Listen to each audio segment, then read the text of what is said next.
여러분, 만약에 부동산을 소유하는 게 오히려 짐이 될 수 있다면 어떠실 것 같으세요? 오늘 저희는 부동산에 대한 기존의 상식을 완전히 뒤집어 버리는 아주 흥미로우면서도 독특한 철학적 관점을 한번 분석해 보려고 합니다. 끝까지 주목해 주세요.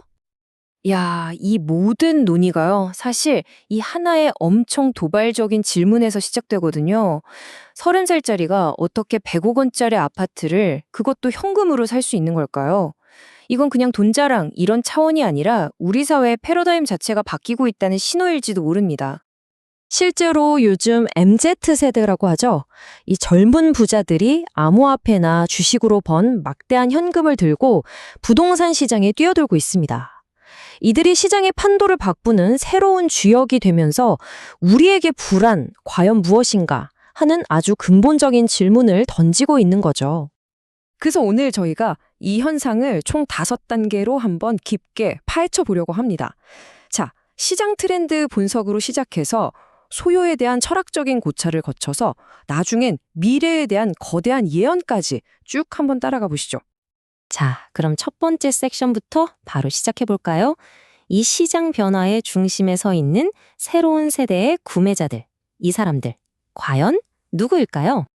이분들 특징이 아주 명확해요. 일단 나이가 20대 후반에서 30대 초반으로 굉장히 젊고요. 또 대출에 거의 의존하지 않고 막대한 현금을 동원한다는 거죠. 근데 그 돈이 어디서 났냐? 대부분 월급이 아니라 바로 암호화폐나 주식시장에서의 성공에서 나온 겁니다. 물론 이게 같은 세대 안에서도 부의 격차가 엄청나게 벌어지고 있다는 어떤 사회적 신호이기도 하고요. 자, 이제부터가 진짜 흥미로운데요. 이 현상을 완전히 다른 시각으로 바라보는 철학적인 부분으로 한번 넘어가 보겠습니다. 소유라는 개념 자체에 대해서 아주 근본적인 질문을 던지는 바로 두 번째 섹션입니다. 오늘 우리가 다룰 철학의 핵심은요, 바로 이 한 문장으로 요약이 됩니다. 부동산은 내 것이 아니다. 와, 이거 정말 충격적인 선언 아닌가요? 땅이라는 게 개인의 소유물이 아니라 우리 모두가 그냥 함께 쓰는 공동의 터전이다? 뭐 이런 주장인 거죠. 바로 이 두 관점의 차이가 핵심이에요.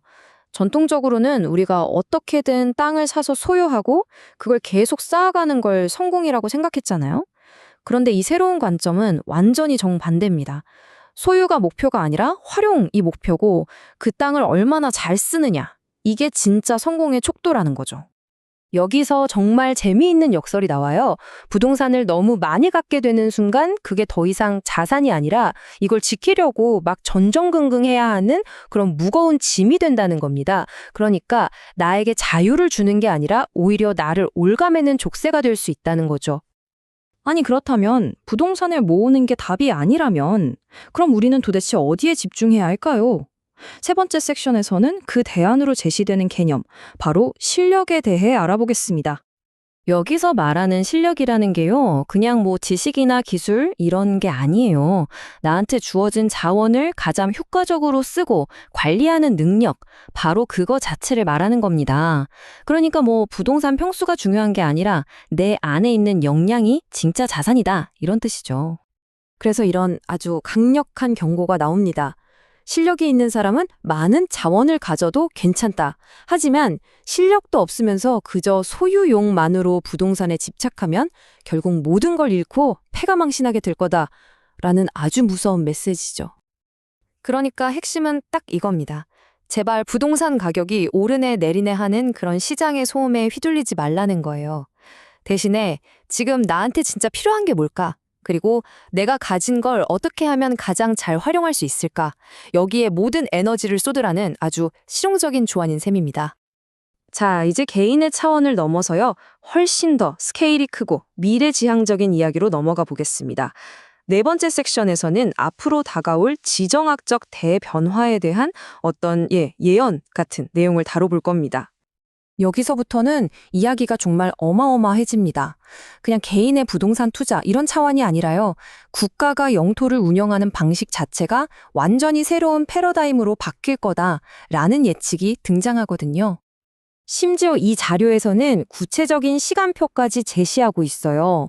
앞으로 한 2, 3년 안에 변화의 기반이 닦이고 2030년이 지나면 새로운 운영 구조가 나타난다. 그리고 먼 미래에는 우리가 상상도 못했던 광대한 땅을 관리할 기회가 열릴 것이다. 라고 말이죠.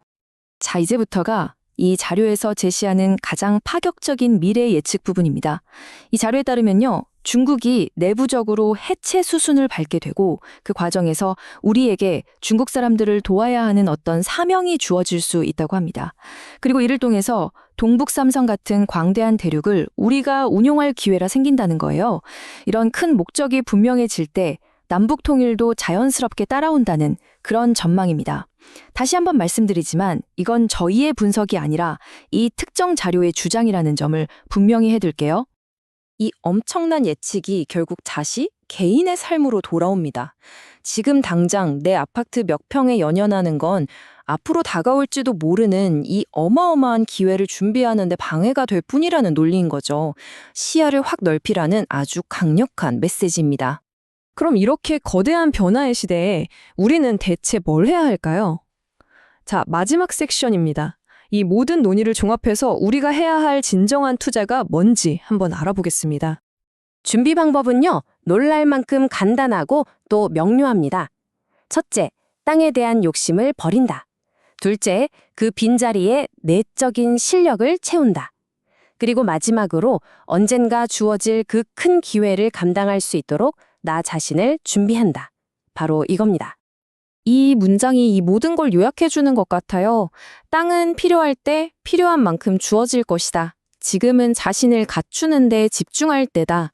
그러니까 지금 당장 할 일은 부동산 앱을 들여다보는 게 아니라 어떤 기회가 오더라도 그걸 꽉 잡을 수 있도록 나 자신을 단단하게 만드는 거다라는 결론에 이르게 되죠.